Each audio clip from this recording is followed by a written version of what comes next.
there is strategic competitiveness, so therefore efficiency considerations have given way to resilience and supply side security considerations.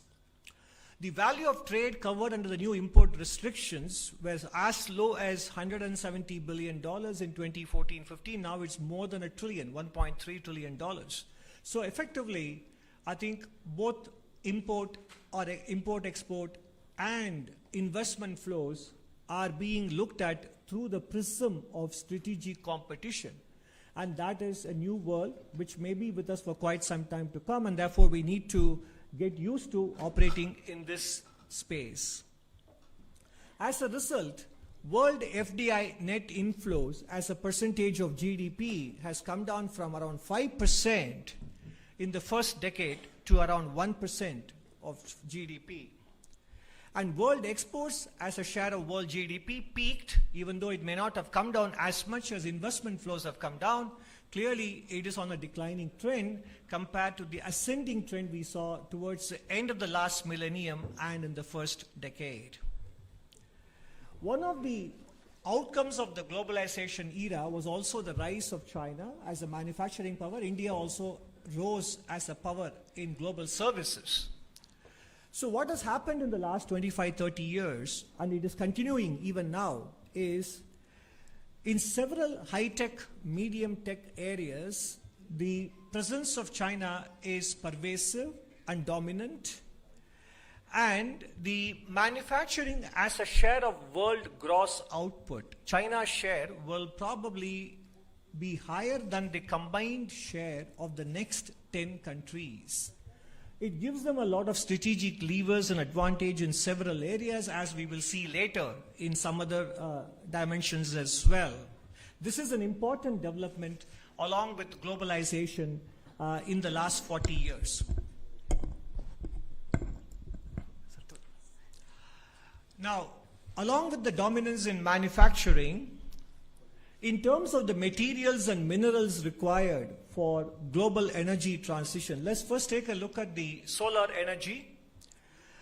Global demand in 2010 was, China's share of the global demand was very small, and therefore China's production capacity in those areas was also quite small comparatively. But fast forward 11 years later, while demand has grown even within China, but the production capacity in that country has grown even more than demand, basically giving them an important lever in terms of the source of supply for all ingredients and components related to energy transition.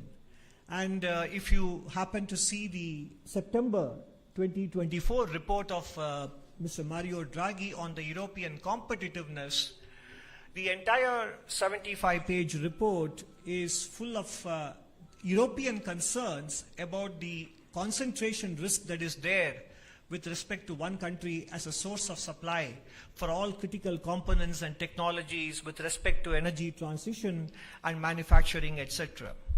Moving on from solar energy to electric mobility, if you look at the key materials that go into it, copper, lithium, nickel, cobalt, graphite, and the rare earth materials, the dominance, and this is a slide which we have shown you back in July 2024 as well, the dominance of one country is quite clear.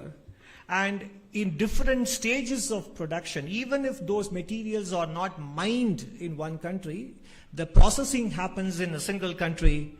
And therefore, whether it is the cell components or battery cells, in fact, the truth is every single panel, solar panel we install, every single electric vehicle that we produce in this country, naturally the dependence on a single source for supply keeps increasing. So that dependence has to be kept in mind in the pace of transition towards renewable energies and also with respect to electric mobility. So this is the global context, that the era of globalization, faster and larger movement of trade and goods and services and investments is behind us. And there is a huge presence of a single country, a phenomena that we have not seen in a very long time, at least since World War II. So given this, naturally, we have to raise the game for a new playing field. The playing field has changed. And the game has to rely on domestic drivers of growth. So what are those domestic drivers of growth? That is what is part 2 about. Just to recap, we do have a goal, a legitimate economic and social aspiration to become a developed country by 2047. The last economic survey broke it down into multiple components, generating about 80 lakh jobs per year, increasing our share of manufacturing in GDP, plugging Indian businesses into global value chains, and creating a viable small, medium enterprise sector, which in the German language is called the Mittelstand. Because countries that basically became powerhouses in manufacturing had succeeded in creating a viable small, medium enterprise sector. Therefore, our goal with respect to manufacturing is inextricably tied to the success of being able to raise the share of SME enterprises as well. Therefore, what is the action? The action is we have to raise our game on domestic growth. And how do we do that? There are 4 dimensions to it. One is deregulation for growth, augmenting internal capacities for growth, the role of the private sector in nation building, and doing energy transition the Indian way. First, we start with the deregulation for growth. Now, when we talk of deregulation, it is not even big ticket deregulation or dismantling of the licensing era, which happened in 1991 and pursued by governments over the last 30 plus years. We are talking about the nuts and bolts or the plumbing of deregulation, which particularly affect enterprises, be they in services or be they in manufacturing, which affect them in terms of the time and the resource bandwidth that they have.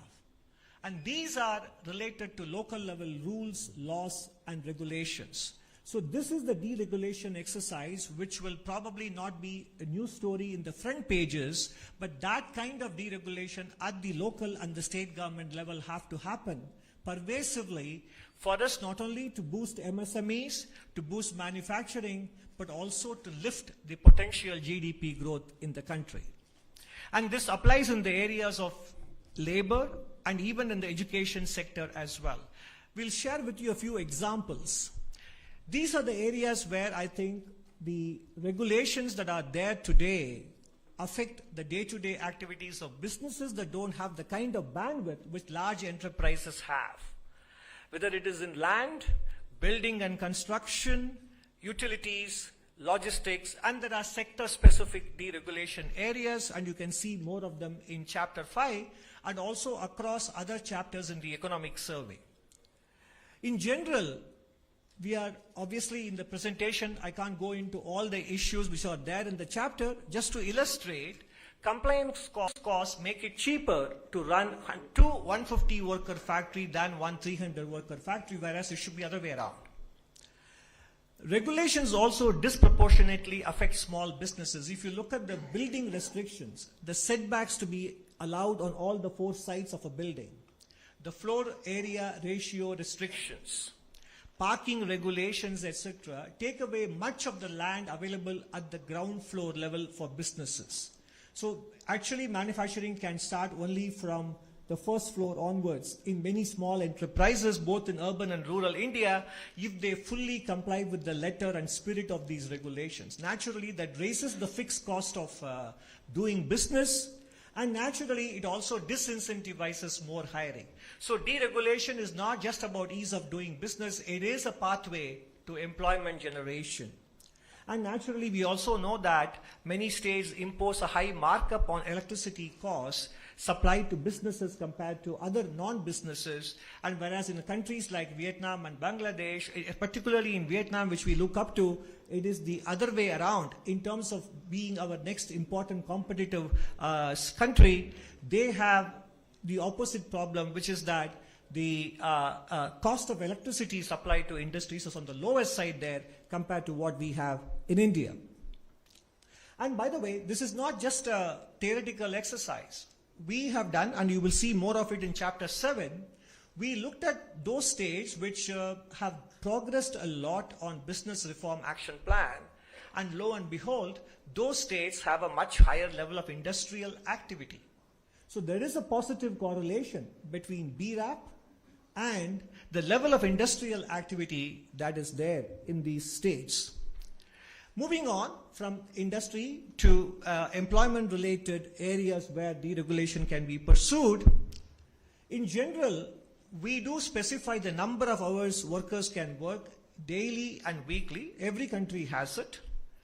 But the problem is we have restrictions that this shall be adhered to week after week after week, whereas other countries give flexibility to the enterprises to be able to achieve this over a longer period, 3 months or 6 months. Your overall working hours cannot exceed this. But in a given week, there could be more or less work depending on demand surges. So that flexibility is missing. The same thing with respect to Factories Act on overtime working hours as well. The stipulated overtime hours are lower than competing nations, even though the overtime wages are higher in India on paper. The hours that people can be asked to work overtime is limited. And this is something that the workers and the management can negotiate between themselves depending on order flows and so on and so forth. Moving on to higher education in particular, where I think market forces can play a much better role in ensuring quality outcomes. The University Grants Commission specifies minimum credits for various course categories and in what sequence as well. These aspects could be entrusted to the institutions themselves, and the institutions must remain free to remain flexible with their coursework. This will allow them to adapt to changing market demands, and we should basically trust the faculty and students to find solutions to these problems. These are all areas where we don't have to micromanage, and that is something, this is just examples of deregulation we can undertake in industry, employment, and education. Moving on to part B of domestic drivers of growth, this is to continue to do the work we have been doing in the last 10 years on augmenting internal capacities for growth. And in July 2024, in agriculture, we devoted a lot of time in both Chapter 5 on the medium-term outlook on how agriculture can be freed in terms of empowering farmers to be able to produce the maximum value and raise productivity. And we deliberately call it the sector of the future because there is enough scope to raise the contribution of agriculture by 0.75% to 1% in terms of GDP growth by empowering farmers, as we wrote in the last July survey. And there are examples which we have cited in this survey as well from different states, and also both in terms of land pooling and also in terms of irrigation potential, which we have done quite well in the last 8 years. The area under micro irrigation has gone up by 3 times, and that can actually be an important factor. So bringing more area under irrigation, land pooling, and giving farmers the freedom to sell wherever, whenever, to whomsoever, at whatever prices, while undertaking different intervention mechanisms to take care of the demand side. That is the right combination that can unlock up to 1% of incremental growth from the agriculture sector.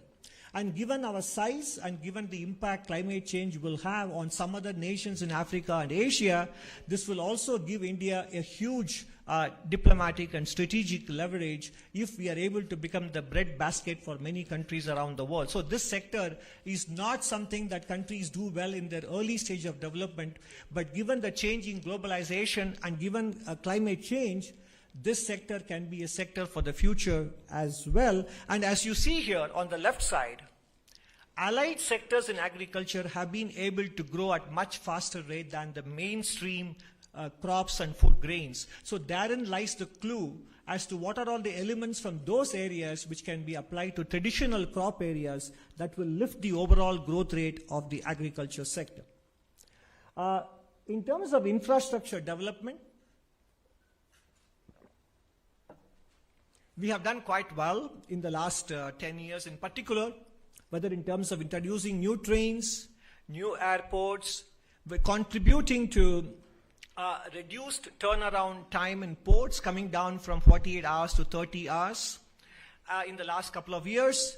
and capacity additions in the power sector, falling data cost, and expansion in telecom infrastructure. These are some of the illustrations we have picked up for highlighting here, but there are more details in chapter 6. We also, last time itself, we wrote about the turnaround logistics costs also have come down in the country, and turnaround time in toll booths, etc., and road transport are all contributing to higher production and distribution efficiency in the country. Particularly with respect to the urban India, cities declared open defecation free have gone from 15% to saturation coverage, and household latrines constructed, public toilets constructed, and waste processed as a percentage of waste generated. There is tangible and substantial progress in many of these dimensions. On the right side, what you see is that PM Awas Yojana, urban, and also Amrut in terms of water coverage, 70% tap water and 62% sewage coverage, and also the expansion of metro rail system. The reason we put it up here is that public transportation has to play a much bigger role in our energy transition and energy demand going forward, much more than, in fact, private mobility solutions, including e-mobility. Public transportation holds the key, and that is why not only we have 1,000 kilometers operational, we have equally another 1,000 kilometers that are underway. So this will, if we can integrate the public transportation network, our carbon emissions and also cleaner air and road congestion, all these dimensions will be addressed by utilizing public transportation infrastructure more efficiently. In terms of rural economy, the Swachh Bharat mission, 11.8 crore toilets in villages.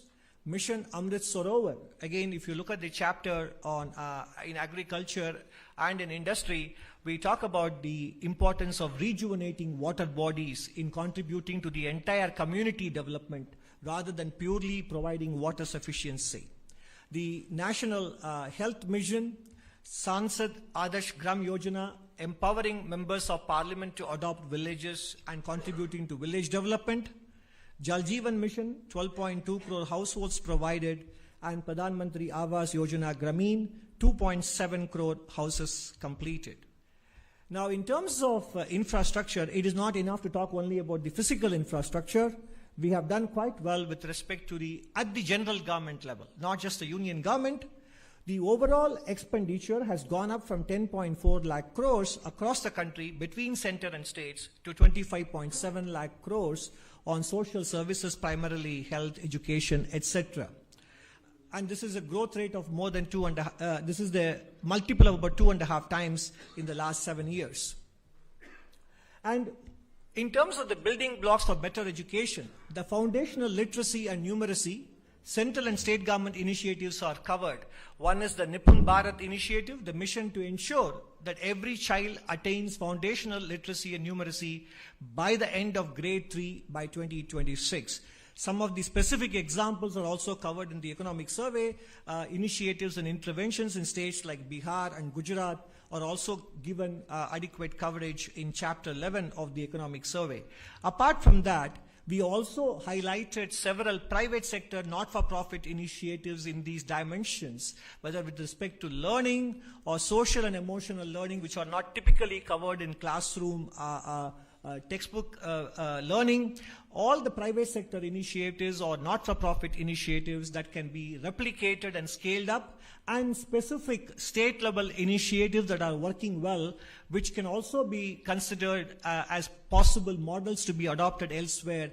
We have covered them in great detail in chapter 11. The good news is that the proof of the pudding is there in the data. The latest annual State of Education report for 2024, which Pratham brought out a couple of days ago, the proportion of standard 3 children in government schools who can read up to standard 2 has gone up from 16.3% to 23.4%.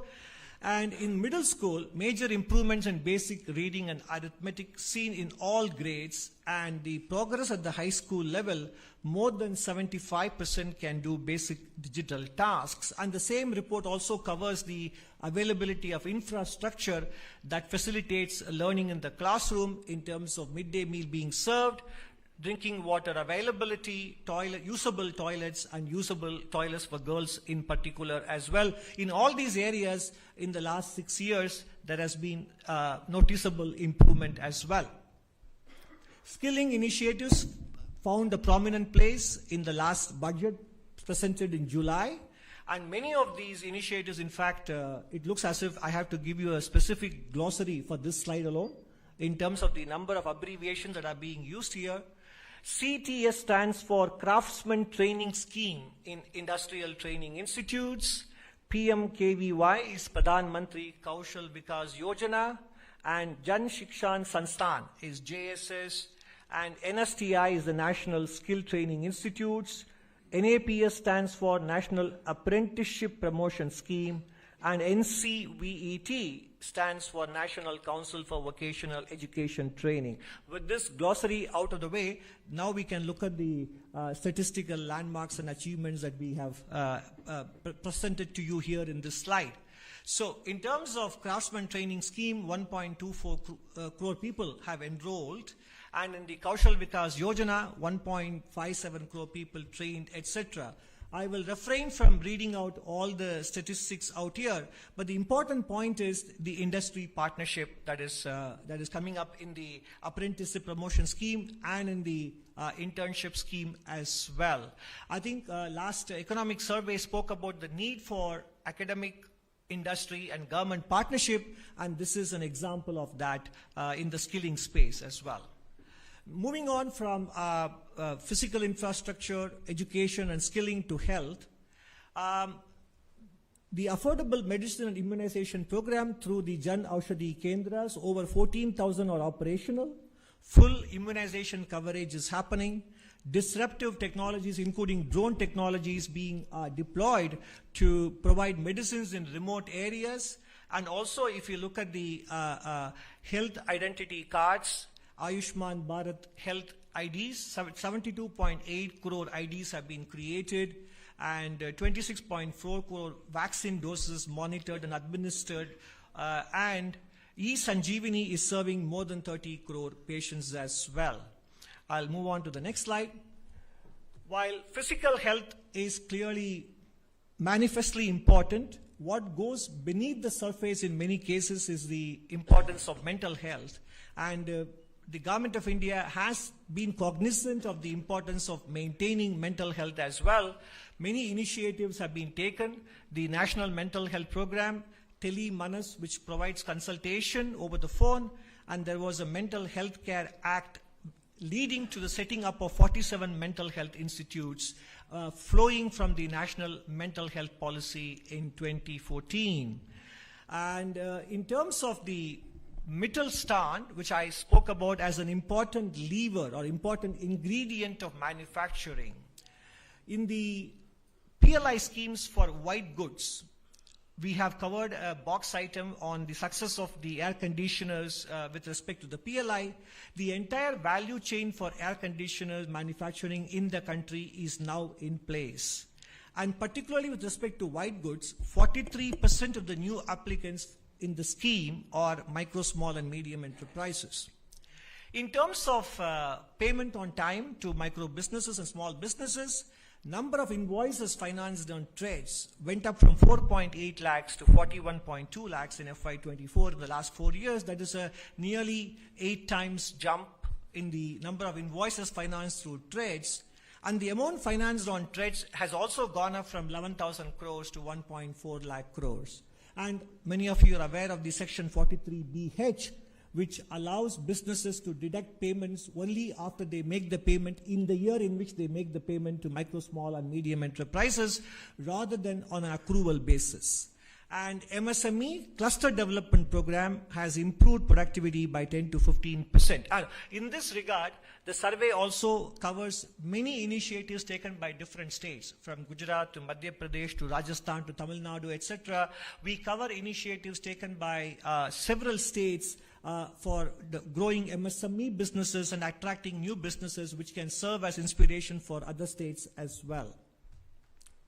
Harnessing the power of women entrepreneurs with respect to credit access, skill development, marketing support, and specific support for women-owned enterprises in terms of reserving public sector procurement for women-owned enterprises. So, basically the point is, in the first two sections of this, in domestic drivers, we have spoken about the importance of deregulation. We have spoken about the importance of continuing with various initiatives that we have looked at in the previous surveys in terms of boosting the productive potential. This is all from the policy space. From there, we move on to the role of the private sector, because naturally for a large economy, private sector plays a very big role.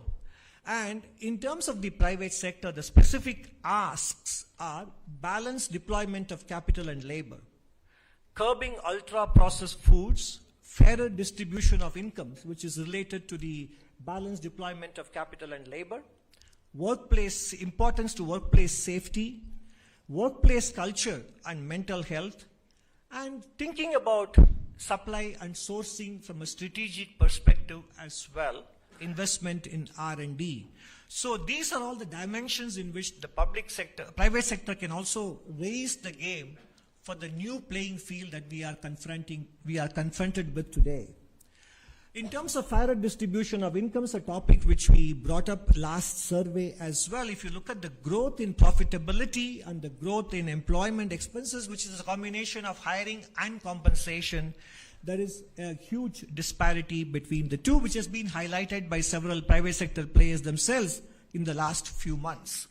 And this happened even as Indian corporate sector profitability hit a 15-year high in March 2024. And some of you may have heard that when in the 1960s, when Henry Ford raised the minimum wages for his car workers, he said, otherwise there will not be enough people to buy the cars the Ford Motors produces. So in some sense, raising wage and salary growth for workers is also a source for aggregate demand for businesses in the medium run as well. So it is both, it is enlightened self-interest rather than being seen only from a moral prism as well. And in terms of balanced deployment of capital and labor, the clear example is the use of artificial intelligence, and we have a special essay on this topic. In chapter 13, in July 2024, we spoke about the energy demand management in a special essay on dealing with climate change. This time, the special essay is on the impact of artificial intelligence on employment generation and in general on labor. Deployment of artificial intelligence presents both opportunities and challenges. Past technology revolutions in general, sometimes we all feel that technology eventually generates more jobs than it displaces. That is true. But the key word is eventually. What happens between now and eventually is critical. And that is where I think we need to create supporting institutions, enabling institutions to train them, to prepare them, and academic curriculums have to change, workplace practices have to change, etc. So therefore, technological transitions have not been painless in the past, particularly during the previous three industrial revolutions in the Western world. And we need to learn from them, and that is what this chapter covers. And the private sector, therefore, needs to weigh the benefits of artificial intelligence against the social cost, which may be subterranean in nature and which may surface over a longer period, eventually affecting the environment that is necessary for running businesses smoothly. And therefore, the chapter argues for a careful deployment optimized over a long horizon. This will augment labor and will deliver broad-based social benefits. Of course, one of the considerations, if I may say in a lighter vein, when we wrote this chapter was whether the chapter would become outdated by the time it goes to print, given the kind of fast changes happening in the artificial intelligence space. But the issues that are discussed here is not with respect to the technological developments per se, but also whether the potential and the threat the technology poses for augmenting labor or displacing labor. Those issues are discussed in chapter 13. And where else a private sector can contribute? Compared to several countries, when it comes to R&D spend, 50% of it happens from the government and only 41% happens from business enterprises. Even higher education, academic institutions only contribute 9% compared to other countries. I think this is one area where I think the private sector and people like Mr. Naushad Forbes, etc., have actually written about it. The funding of R&D in India is predominantly from government entities, and it is not for lack of incentives. Specifically, box item 7 in chapter 7 covers the various incentives that the government of India offers in comparison to peer countries, and they are definitely comparable. And R&D in India is primarily driven by business enterprises in many other economies, and whatever R&D happens in the private sector in India is not only low, but is also sectorally concentrated, and that is one area of improvement. Ultra processed foods. It is a 2.5 lakh crore business built on hyper palatability of food items. Misleading advertisements, celebrity endorsements, and missing and obscure labeling on packages targeting consumer behavior. Ultra-processed foods are directly associated with exposure to cancer, respiratory, cardiovascular, and gastrointestinal health outcomes.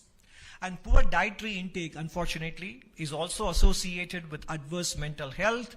And most UPF brands target children and adolescents. Therefore, we need to arrive at a quick resolution on the issue pertaining to front-of-the-pack labeling, which has been, happening in fits and starts in this country. And this is not just purely about consumer information and fair disclosure. It has got long-term implications for realizing our demographic dividend and productivity of our youth. Because we initiated the coverage of mental health in a big way in the last survey, and we continue that in this survey as well, and you can find more of it in chapter 11. 4 particular variables have a big implication for mental health. Those who rarely use smartphones, those who are close to their friends and relatives, and those who basically have social connect and physical activity and who consume healthy foods, they have a very high mental score. But if your consumption of ultra-processed foods is frequent, and if your family closeness is not much, and nor do you have enough free time for yourself out in the open, and if you rarely exercise, then your mental well-being score is very low. It is not a theoretical construct, it is an empirical finding across the world, including in India. And lower mental health naturally has a direct correlation with the number of working days and overall productivity as well. So in general, workplace culture, private sector's attitude towards ultra-processed foods, prioritizing medium term over short term, all these considerations will eventually determine whether India's wanted demographic dividend actually materializes or not. And I think this is a very important issue. Rather than, apart from skilling and education, etc., this is not widely discussed, and we feel this is an important area where private sector can contribute a lot. Energy transition the Indian way, which is the topic in the chapter on climate change and adaptation. A well-known French economist, Jean Pisani-Ferry, in the context of Europe, wrote that there is an impossible trinity of net zero. That is, policy cannot be at the same time fiscally sustainable and the economy is competitive without giving up on net zero ambitions. And that is what we call it, the impossible trinity of net zero. On the right side, between fiscal sustainability, net zero goals, and competitiveness of the economy at any given point in time, only 2 are possible. If you want to pursue net zero and be competitive also in the global economic space, then there has to be a lot of subsidization that has to happen.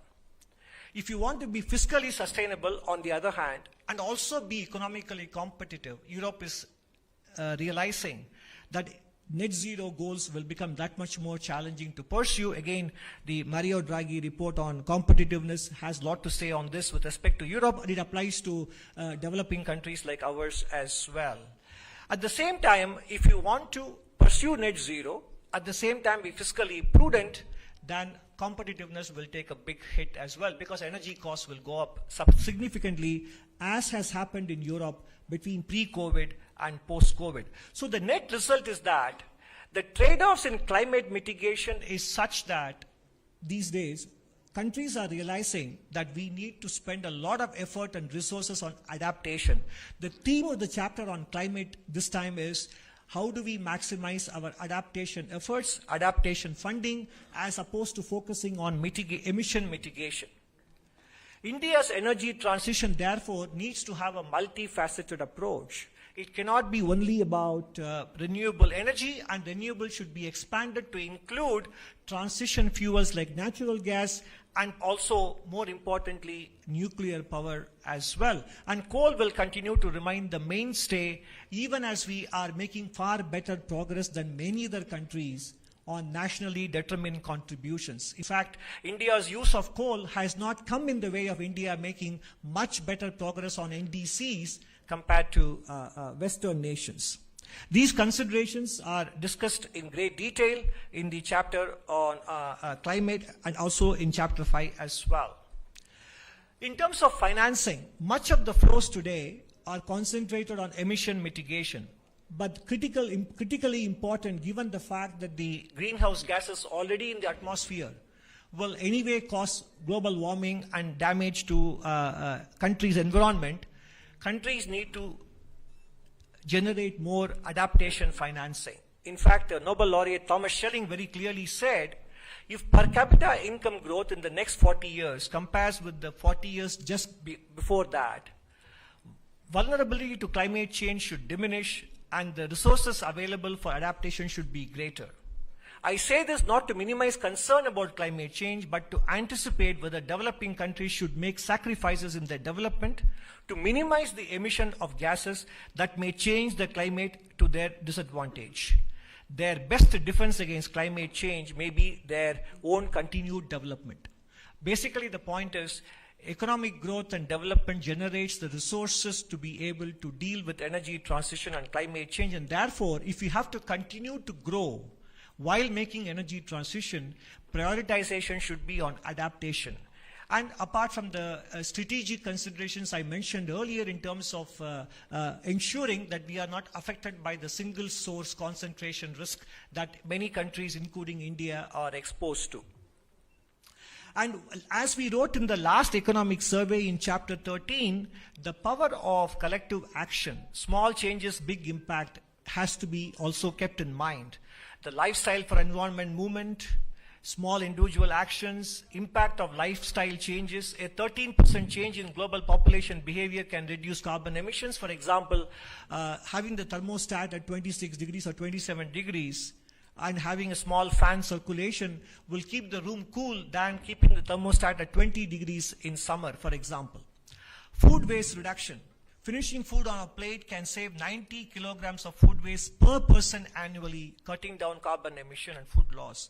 Carpooling and public transportation, which I alluded to earlier, can cut down transport sector emissions. Carpooling can save 380 million liters of fuel daily in India by reducing nearly 8 lakh rides per day. And public transportation, in terms of integrated solutions, is much better than focusing on tailpipe emissions through e-mobility, which also has a strategic angle to it.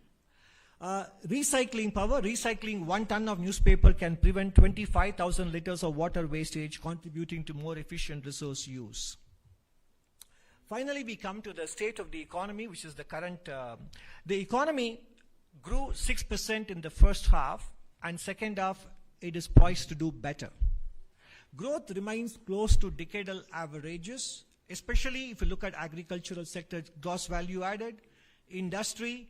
They all have grown better than the average over the entire period between FY15 and FY24 in FY25. Services sector is almost there, but overall the point is that the pandemic effects have completely now been erased from the trend growth estimates. And you can see that in the different components of expenditure-based GDP. Gross fixed capital formation has improved from 28.2% to more than 30%. And consumption share, private consumption share has gone up from 58.7% to 61.8%. And government expenditure has come down, in fact, from 10.8 to 10.3% compared to FY18. And export share also has gone up from 18.8 in FY18 to an estimated 21.5% in FY25. So basically, compared to the pre-pandemic shares of GDP, there is a good contribution or a better contribution coming from exports and gross fixed capital formation. and private consumption as well. And this is what I mentioned in the previous slide. If you look at the overall GVA on the top left, it has caught up with the trend growth, pre-pandemic trend. Agriculture has been above pre-pandemic trend, partly because of the growth in allied services, which I showed you earlier, which is high single-digit growth rates. And industry has now just popped its head above the pre-pandemic trend, bottom left. And with respect to the overall services sector, again, we have caught up with the pre-pandemic trend as well. Inflationary pressures have come down, barring a few items. If you look at the left side, you see the core inflation, core food, consumer food price index, overall core inflation, and the CPI inflation. Core inflation is below 4%, overall inflation is 5.2%, and the food price inflation index is close to about 8%. But if you remove specific items, then you can see that overall inflation trends are very subdued, and that is what the right side chart confirms for us. Headline inflation is 5%, but excluding tomatoes, onions, and potatoes is about 4%. Excluding pulse and vegetables is below 4% as well. In terms of export growth, while the headline numbers in merchandise exports may appear subdued, if you strip out petroleum and gems and jewelry, the growth is close to 10% between FY24 and FY25 in the first 8 months of the current financial year. And services sector in general have continued to grow in terms of the surpluses, and in the first half of the first 9 months of April to December 2023 and 2024, there has been a bigger surplus on the services trade as well. Naturally, all of this resulting in a balance of payments which is very comfortable. Around 1% of GDP is the current account deficit.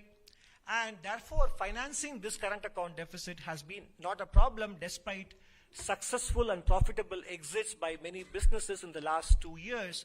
Even as the gross inflows are improving, the repatriations on account of profitable exits or transfer of ownership from direct to portfolio investors hasn't posed a problem for the current account because of the subdued oil prices, strong private transfers, and good export performance in the services sector, contributing to a current account deficit which is just around 1% of GDP.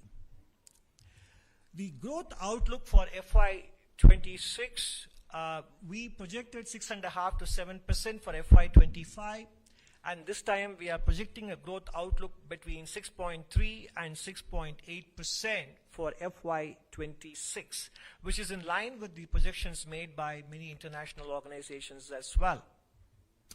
The risk factor, of course, again, not only because of the changes in the global playing field, global stock markets also have become lately volatile, as we witnessed earlier this week. And we have an interesting box item in chapter 2 looking at the correlation between S&P 500 and the Nifty indices. Whenever in the last 24 years, since the millennium began, whenever the S&P 500 corrected, what was the impact on Indian stocks and vice versa. So that is a factor that we need to keep in mind, because the massive growth in retail participation in the Indian stock market is definitely a good thing.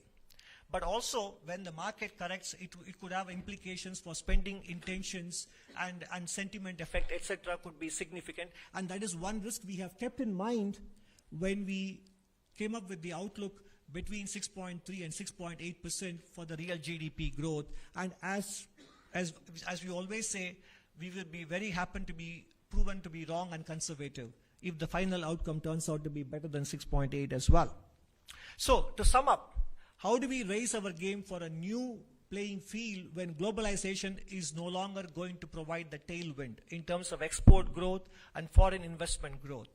We need to deregulate to make it easier for small and medium enterprises to grow. Deregulation is about removing the fear of growth in micro, medium, and small enterprises. And this is about the plumbing and the nuts and bolts of deregulation, which are primarily there in the state and local government space. We have to continue to augment internal capacities for growth. Particularly, agriculture sector has a potential to contribute up to 1% to GDP growth. Private sector can do its part in terms of lifting the spending on R&D, in terms of striking a better balance between capital and labor share in their businesses, in terms of marketing of ultra-processed foods, and taking mental health seriously as well. With respect to energy transition, considerations of financing, considerations of supply chain concentration risk, etc. means that we need to focus on public transportation and adaptation as an important strategy rather than emission mitigation, in relatively speaking. Business as usual across all sectors, academia, private sector, governments, etc., business as usual carries the risk of growth stagnation. Thank you very much.